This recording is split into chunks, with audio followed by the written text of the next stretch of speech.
सच्चाई दिखाना चाहते हैं, क्योंकि आज हम बात कर रहे हैं किसान बॉर्डर पर हुए आज उस हमले की। क्योंकि आज 62 दिन हो चुके हैं किसान बॉर्डर को, किसान यहां पर 62 दिन से बैठे हैं और अपनी मांगों को लेकर लगातार आवाज उठा रहे हैं, लेकिन सरकार नहीं सुन पा रही है। गणतंत्र दिवस यानी 26 जनवरी, वो दिन जब किसानों पर लाठीचार्ज किया गया। क्योंकि मैं आपको बताना चाहता हूं बॉर्डर्स कहां क्या होते हैं और सीमाएं क्या होती हैं। दो देशों के बीच की सीमाओं को बॉर्डर्स कहा जाता है, क्योंकि एक तरफ जवान होते हैं और दूसरी तरफ दूसरे देश के जवान होते हैं, अपने देश की रक्षा करते हैं। लेकिन आज यहां पर उल्टा हो गया, देश के अंदर ही सीमाएं बना दी गई, देश के अंदर ही बॉर्डर्स बना दिए गए, दिल्ली के अंदर चारों तरफ बॉर्डर्स बना दिए गए। आज हम ऐसे बॉर्डर्स की बात कर रहे हैं, गाजीपुर बॉर्डर की, जहां पर आप देख सकते हैं मेरे पीछे 3 गाड़ियां खड़ी हुई हैं, जिनको बेरहमी से तोड़ा गया है। आप देख सकते हैं कि ये गाड़ियों के शीशे टूटे हुए हैं, किसान भाई गाड़ियों के अंदर बैठे हुए हैं। आइए चलते दिखाते हैं, जरा दिखाइएगा किस तरह से बर्बरता करते हुए गाड़ियों को तोड़ा गया है प्रशासन द्वारा। आखिर सरकार क्या चाहती है? सरकार किसानों की बात को क्यों नहीं सुन रही है? जब किसान बड़ी शांतिपूर्वक धरना निकालते हैं, उनको गाइडलाइन दी जाती है, उनको मैप दिया जाता है। जब किसान गाजीपुर बॉर्डर से अपने उस मैप को फॉलो करते हुए निकलते हैं, तो किसानों को रोका जाता है, उन पर आंसू गैस के गोले छोड़े जाते हैं। आइए बात करते हैं यहाँ के किसानों से जिनके साथ ये मामला हुआ है। आइए चलते हैं जी, बताइए, साइड होइए जरा जी, पूरी घटना बताइए, क्या हुआ है आपके साथ जी? ऐसा है कि हमारा 62 दिन से धरना चल रहा है। आज हमारी परेड निकलनी थी जी। हम परेड के उसमें अपने ट्रैक्टरों के साथ अपनी गाड़ी से जा रहे थे और पुलिस ने हमें 2-3 भागों में रास्ता बता दिया। हम रास्ता नहीं जानते थे जी। आगे जाके जो तो दिलशाद गार्डन मेट्रो स्टेशन है, उसके 200 मीटर आके आंसू गैस से गोले, लाठीचार्ज, हवाई फायरिंग होने लगी। तो हमें जब ये पता पड़ा तो हमने गाड़ी अपनी साइड में लगा कर और एकदम थोड़े सामने को हो गए। और वो सिविल में भी थे कुछ लोग और पुलिस थे, हाथ में रोडे लेकर शीशों पे। और ये क्या लगता है कि सिविल में थे वो प्रशासन के लोग? बाहर से भेजे हुए लोग थे, बाहर से भेजे हुए। ये पूरी सरकार की साजिश है, सुनियोजित तरीका है। हमारी तरफ से कोई बदतमीजी नहीं की गई, किसी पे कोई उंगली नहीं लगाई गई। लाठीचार्ज, आंसू गैस और वहाँ 500 ट्रैक्टरों के टायर फाड़ दिए गए। मेरी गाड़ी के भी 2 ट्यूब में मैं पंचर कर दिया।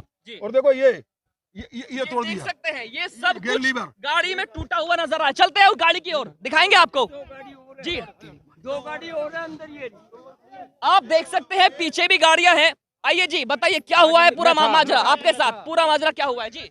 हमें एक रूट दिया गया था जी, सरकार ने कहा कि एक रूट को जाएंगे सब आप, फिर हमें सबको अलग अलग रूट से हमें 4 रास्ते कर दिए गए। हम सब अलग अलग हो गए। तो क्या हुआ, जैसे कि हम आगे गए तो आगे से लठियां बजनी शुरू हो गई थी, आंसू गैस के गोले बजाने शुरू कर दिए।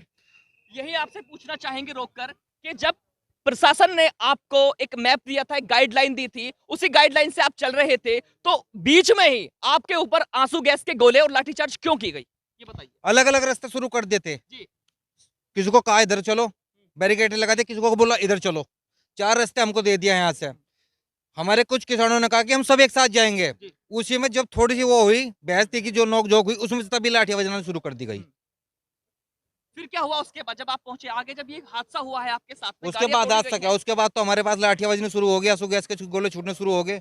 कुछ आदमियों को हमारे चोट लगी, फिर उनको उठा के हम हॉस्पिटल तक ले गए। कुछ 2-3 बंदे हमारे हॉस्पिटल हैं अभी, जिनकी आंखों में चोट लगी। एक है, इसको भी आंसू गैस का गोला लगा है। हटियो, खड़ो। देखो ये देखो, ये देखिएगा, ये आंसू गैस के गोलों के निशान है। ये शर्ट भी फट गई है। एक इधर है, इसको इधर यहाँ पड़ा है लोहे का, इसमें देखो। ये देखिएगा जरा, खून भी निकला है।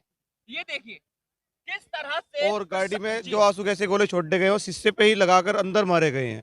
एक गाड़ी और है हमारी टर्नो, उसमें भी 4 गोले मारे गए। 2 गाड़ी हमारी खराब पड़ी है वहाँ पे। वो जो खड़ी जीप, 2 जीप हमारी टूटी खड़ी है। आप देख सकते हैं किसान लगातार अपनी गाड़ियों को दिखा रहे हैं जी। मौके पे क्या हुआ, पूरी जानकारी दीजिए, क्या क्या हुआ? हम बड़े आराम से जा रहे थे वहाँ पे, अचानक लाठी डंडे चार्ज हो गए। मैं गाड़ी से बाहर नहीं निकला, मेरे डंडा मारा यहाँ पे, मुझे खींचने की कोशिश की, मैं नहीं निकला बाहर।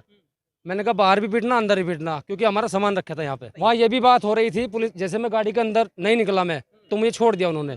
आपस में वो डिस्कस कर रहे थे कि ये ऑर्डर का हमें कल मिल जाते तो हम एक भी किसान को अंदर नहीं आने देते। पुलिस वाले खुद ये बात कर रहे थे। तो आप सभी के साथ में जो इतना कुछ हुआ है, इसी को लेकर के यही गुस्सा दिखाते हुए आप लाल किले पर झंडा फहराने पहुंचे? जी हम लाल किले तक नहीं पहुंचे। जी हमारे किसानों ने पहले ही कह दिया था कि टिकैत साहब ने कि हम जरूर झंडा फहराएंगे। वो हमारा वादा पूरा हुआ है और उस वादे को पूरा करे है। हमारे कुछ बंदे शहीद भी हुए हैं, पर जो हमारा वादा था हमारे किसान संगठनों का, उस वादे को हम पूरा करके आए हैं। ये हमारा नुकसान आपके साथ नुकसान चाहे और हो जाए। आपके साथ इतना कुछ हुआ है, तो अगली रणनीति क्या है आपकी? अगली रणनीति हमारे किसान जो भी कहेंगे, हमारा जो संगठन कहेंगे क्या, और जो महीने 15 अगस्त भी आ रही है, तब तक भी हम यहीं बैठने के लिए तैयार हैं। आप जाने का नाम नहीं लेंगे? हम नहीं लेंगे जब तक हमें नहीं कब कहा तक नहीं जाएगा, जाएंगे? जब तक हमारी मांगे पूरी नहीं होगी। ये नहीं हटाई जाएगी। आपने बिल्कुल ये ठाना है कि अब आप इस आंदोलन को कामयाब करके ही जाएंगे? अब तो घुस चुके हैं, अब तो उसको पूरा ही करके जाएंगे। तो क्या सरकार सुनेगी आपकी बात? क्यों नहीं सुनेगी? कब तक नहीं सुनेगी? बताइए, जब इतना कुछ होने के बाद सरकार आपकी तरफ नहीं देख रही है तो क्या करेगी? कब तक नहीं झुकेगी? एक दिन तो झुकना पड़ेगा। आज का दिन बहुत बड़ा दिन है, क्योंकि हम आपको दिखाना चाह रहे हैं, क्योंकि आज जो हुआ है इतना कुछ हो चुका है। आप हमारे साथ चलिएगा, हम दिखाएंगे किस तरह से गाड़ियों को तोड़ा गया है किसानों की प्रशासन द्वारा। चलिए दिखाते हैं आपको। यानी 26 जनवरी गणतंत्र दिवस को देश के अंदर लाल किले के अंदर परेड निकाली जाती है और ये साबित किया जाता है। ये गाड़ी देखिएगा, दोनों गाड़ी किस तरह से टूटी गई हैं, देखिएगा जरा, दिखाइए। ये गाड़ियों के शीशे आप देख सकते हैं, ये सब टूटा हुआ नजर आ रहा है। ये किसानों की गाड़ियां हैं जो किसान अपनी रैलियों में, अपने परेड में लेकर दिल्ली की तरफ रवाना हुए थे। पुलिस प्रशासन ने रोककर लाठियों से आंसू गैस के गोले छोड़ते हुए किस तरह से तोड़ा है इन्हें, आप देख सकते हैं इन तस्वीरों में। जी ये इरादे तोड़ी, एक तरफ खड़ी हुई गाड़ी तो जी, ये खड़ी हुई थी, खड़ी, ये देख के जब आगे वो उन पर हमला हो रहा था, ये गाड़ी रोक ली गई और जब ये रोक ली तो इनमें आके कसदन डंडे मार मार के, जब तक शीशे बिल्कुल खत्म ना हुए और ड्राइवरों को लगने ना शुरू हुए तब तक बंद नहीं हुए। और यूं कहते रहे आज सिखा देंगे तुम्हें, आज सिखा देंगे तुम्हें, ये जबान थी उनकी। अब अगला कदम क्या है आपका? अगला कदम ये है कि यहाँ से जब जाएंगे, जब ये काले कानून वापस हो जाएंगे, इतना जानी। जैसा कि आप देख रहे हैं, किसानों का लगातार कहना है कि वो जब तक यहाँ से नहीं हटेंगे, जब तक उनकी मांगों को पूरा नहीं कर दिया जाता है, जब तक ये 3 काले कानून वापस नहीं लिए जाते हैं। मैं आप आज की रिपोर्ट में फिलहाल इतना ही। मैं अफसर अली, कैमरामैन नदीम के साथ एशियन न्यूज़।